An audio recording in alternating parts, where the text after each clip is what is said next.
दोस्तों, क्या आप लोग जानते हैं कि टिकटॉक ऐप किसने बनाई और टिकटॉक ऐप बनाने वाला शख्स आज कितना अमीर है और टिकटॉक ऐप कितने ममालिक में चल रही है। आज की इस वीडियो में इन तमाम फैक्ट्स के बारे में बात करेंगे, लिहाजा वीडियो को लास्ट तक ज़रूर देखें। इसके साथ साथ चैनल को सब्सक्राइब करें और साथ मौजूद बेल आइकॉन को प्रेस करें ताकि इसी तरह की इंफॉर्मेटिव और इंटरटेनमेंट पर मबनी वीडियोस के नोटिफिकेशंस आपको बर वक्त पहुँच सकें। दोस्तों, इस तस्वीर में नज़र आने वाला ये शख्स मशहूर टिकटॉक ऐप का मालिक है जिसका नाम ज़ांग यी मिंग है। ज़ांग की उम्र इस वक्त 38 साल की है और इसका शुमार दुनिया के सबसे अमीर लोगों में होता है।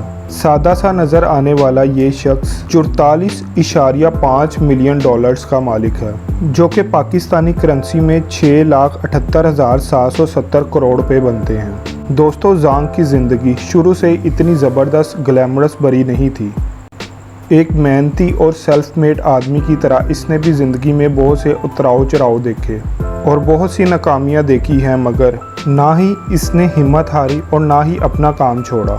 दोस्तों, ज़ांग 10 अप्रैल 1983 को चीन के एक शहर लोंगयान में पैदा हुए। इसके वालिदैन मिडिल क्लास फैमिली से ताल्लुक़ रखते थे। 1980 से 1990 की दहाई में इसके वालिद गवर्नमेंट वर्कर थे और ये वो वक्त था जब चीन बहुत तेज़ी से टेक्नोलॉजी में तरक्की करना शुरू हो गया था और इसके वालिद भी एक इलेक्ट्रॉनिक कंपनी में मुलाजिम थे, जिसकी वजह से ज़ांग को एक छोटी सी उम्र में नई नई टेक्नोलॉजीज़ देखने को मिलती थी। ज़ांग ने छोटी सी उम्र में ही इंटरनेट और दूसरी टेक्नोलॉजी की चीज़ों में अपना इंटरेस्ट दिखाना शुरू कर दिया, जिसको इसके वालिदैन ने भी वेलकम किया। दोस्तों, ये आप ज़ांग की खुशकिस्मती भी कह सकते हैं कि इसने ऐसे घर में अपनी आंख खोली जहां सुबह नाश्ते की टेबल पर ही कि कौन सी कंपनी आजकल नई टेक्नोलॉजी बना रही है। इस तरह ज़ांग को घर में एक ऐसा माहौल मिला जिसके साथ साथ इसके अंदर का साइंसदान भी जिंदा रहा और बिजनेस के गुण भी वो घर में बैठा सीखने लगा। दोस्तों, स्कूल के वक्त में ज़ांग का सबसे पसंदीदा सब्जेक्ट केमिस्ट्री था, लेकिन स्कूल के दिनों में ये भाई साहब कोई तजुर्बा करने में लगे हुए थे जहां मामलात हाथ से बाहर हो गए और ऐसा खौफनाक धमाका हुआ कि पूरी लैब ही तबाह हो गई। इसके बाद इसे ना चाहते हुए भी अपने दूसरे फेवरेट सब्जेक्ट इंटरनेट की तरफ आना पड़ा। दोस्तों, 2001 में ज़ांग ने चीन की मशहूर ननकाई यूनिवर्सिटी में एडमिशन लिया। 2005 में ज़ांग ने इस यूनिवर्सिटी से सॉफ्टवेयर इंजीनियरिंग की डिग्री हासिल की और इसी यूनिवर्सिटी में इसकी मुलाकात अपनी मुस्तकबिल की बीवी से भी हुई।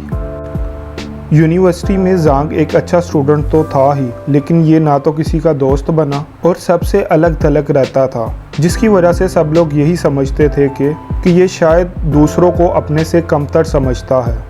लेकिन अब आके इस बारे में पता चला है कि ज़ांग सारी उम्र सोशल एंजाइटी की बीमारी में मुब्तला रहा, जिसमें इंसान ना तो ज़्यादा रश वाली जगह पसंद करता है और ना ही दूसरों से ज़्यादा बातचीत करना। इसके अलावा दोस्तों, इसको अपनी बीवी भी एक ड्रामाई अंदाज में मिली। ज़ांग अपने कंप्यूटर स्किल्स की वजह से पूरी यूनिवर्सिटी में मशहूर था। एक रात इसे एक लड़की का मैसेज आया कि मेरा कंप्यूटर ख़राब हो गया है और सब कहते हैं कि तुम इसे ठीक कर सकते हो, मैं तुम्हारी यूनिवर्सिटी में ही पढ़ती हूँ। ज़ांग साहब कंप्यूटर ठीक करने गए और इसे दिल दे बैठे। लोगों के मुताबिक ये दोनों पहले ही दिन से एक दूसरे को हस्बैंड वाइफ मान चुके थे। इसके अलावा इन्होंने ये भी परवाह नहीं की कि दुनिया इनके बारे में क्या सोचेगी और इन्होंने एक दिन 2 अंगूठियाँ लाकर एक दूसरे को पनाह दी और ऐसे खामोशी से शादी की जिसमें इन दोनों के अलावा और कोई भी नहीं था।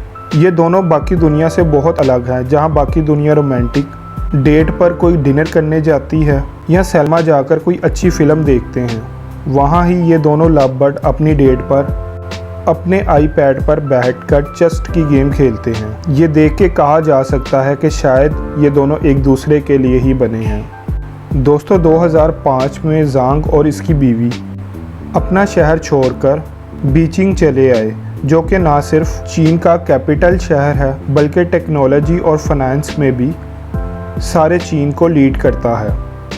बीजिंग पहुंचते ही ज़ांग को एक पुराने दोस्त ने कांटेक्ट किया जो कि एक इंटरनेट कंपनी बना रहा था और वो चाहता था कि ज़ांग भी इसमें शामिल हो जाए। ज़ांग ने हामी तो बढ़ ली, मगर मगर ये कंपनी पहले ही साल फेल हो गई। इसके बाद 2006 के आगाज़ में एक और नई कंपनी को ज्वाइन किया।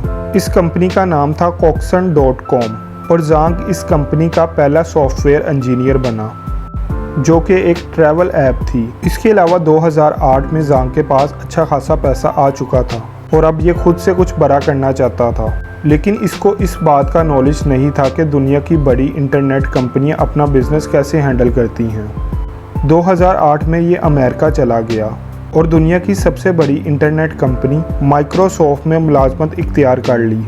1 साल तक इस कंपनी में काम करने के बाद ज़ांग बहुत कुछ समझ चुका था, इसलिए 1 साल बाद इसने ये नौकरी छोड़ दी, जिसके बाद इसने अपना पहला बिजनेस 99fans.com शुरू किया। ये एक रियल एस्टेट की मोबाइल ऐप थी, जिसकी मदद से आप घर खरीद या बेच सकते थे। ज़ांग का ये बिज़नेस काफ़ी अच्छा रहा और 2 साल के अरसे में ये app number 1 real estate app बन गई। 2012 तक ज़ांग चीन में काफ़ी मशहूर हो चुका था। लोग इसको इसके नाम से जानते थे, मगर इसे अभी भी एक चीज़ तंग करती थी कि मुझे कुछ इससे भी बड़ा करना है, कि मुझे कोई ऐसी चीज़ बनानी है जो माइक्रोसॉफ्ट को जाकर टक्कर दे। 2012 में इसने एक नई कंपनी बायडांस के नाम से बनाई।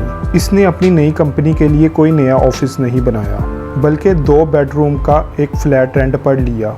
इसका आइडिया ये था कि यहीं पर काम करना है और यहीं पर रहना है। इसने अपने वर्कर्स को पहले ही दिन बता दिया था कि बेशक मेरा ऑफिस बहुत छोटा है, लेकिन मेरा ख्वाब बहुत बड़ा है। ज़ांग को अब अच्छे इन्वेस्टर की ज़रूरत थी। इसने 30 दिन में 30 इन्वेस्टर से मुलाकात की और इन सब लोगों को अपना बिजनेस आइडिया पेश किया, लेकिन इन सब ने इसे ठुकरा दिया। आखिर में एक इन्वेस्टर मिली, चीन की बड़ी कंपनी सिक की डायरेक्टर और एक ज़बरदस्त बिजनेस वूमेन वांग यिंग ने ज़ांग के आइडिया में दम देखा और $5 मिलियन की इन्वेस्टमेंट कर दी। और इसी औरत के मनाने पर चीन के सॉफ्ट बैंक ने भी ज़ांग को लोन दे दिया।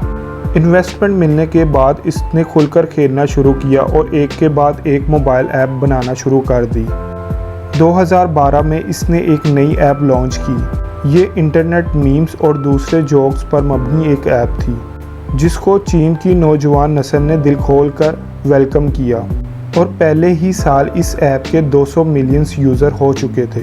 चीन की गवर्नमेंट ने जब ये देखा कि नौजवान नस्ल बस हंसी मजाक में ही लगे रहते हैं, तो उन्होंने ये मोबाइल ऐप बंद कर दी, जिसके पेश नज़र हज़ारों की तादाद में नौजवान नस्ल सड़कों पर निकल आई। ज़ांग की कंपनी बायडांस ने अपनी दूसरी कामयाबी टोटियो बनाई, जो कि न्यूज़ से मुतल्लिक एक ऐप थी। फिर इसने एक न्यूज़ ऐप बनाई, क्योंकि आजकल लोगों के पास टीवी पर न्यूज़ देखने का टाइम नहीं होता, इसलिए ये ऐप सिर्फ लोगों को इनके इंटरेस्ट से मिलती जुलती खबरें ही भेजती थी। आज इस ऐप के भी 300 मिलियन से ज़्यादा व्यूवर्स चीन में मौजूद हैं। मगर ज़ांग को ज़िंदगी की सबसे बड़ी कामयाबी वो थी टिकटॉक। ये ऐप किसी तारुफ की मोहताज नहीं और आज टिकटॉक का जुनून दुनिया के सर चढ़ कर बो रहा है। टिकटॉक पर ज़्यादातर वीडियो 3 से 15 सेकंड्स की होती हैं। ये ऐप इस वक्त दुनिया के 155 ममालिक में इस्तेमाल हो रही है। दुनिया भर में इस वक्त 2 बिलियन से ज़ायद लोग टिकटॉक के व्यूवर्स मौजूद हैं। दुनिया के कई ममालिक ने इसको बैन करने की कोशिश की, मगर ये इस हद तक लोगों के दिलों में घर कर चुकी है या अब इसे बंद करने का ऑप्शन ख़त्म हो चुका है। जो लोग टिकटॉक से ज़्यादा शोहरत पा चुके हैं, वो अब इसे कैश करके लाखों कमा रहे हैं। दोस्तों, ज़ांग की उम्र सिर्फ 38 साल की है और इस उम्र में ये अपनी कंपनी से रिटायरमेंट भी ले रहा है। अब ये बाकी की ज़िंदगी दुनिया घूमने और इंजॉय करने में गुजारना चाहता है। तो दोस्तों, ज़ांग की कहानी इस बात का सबूत है, अगर आप मेहनत से चंद साल कोशिश करें तो वो सब हासिल कर सकते हैं जो आप चाहते हैं। दोस्तों, ये थी आज की वीडियो। उम्मीद करूँगा आज की वीडियो आपको पसंद आई होगी।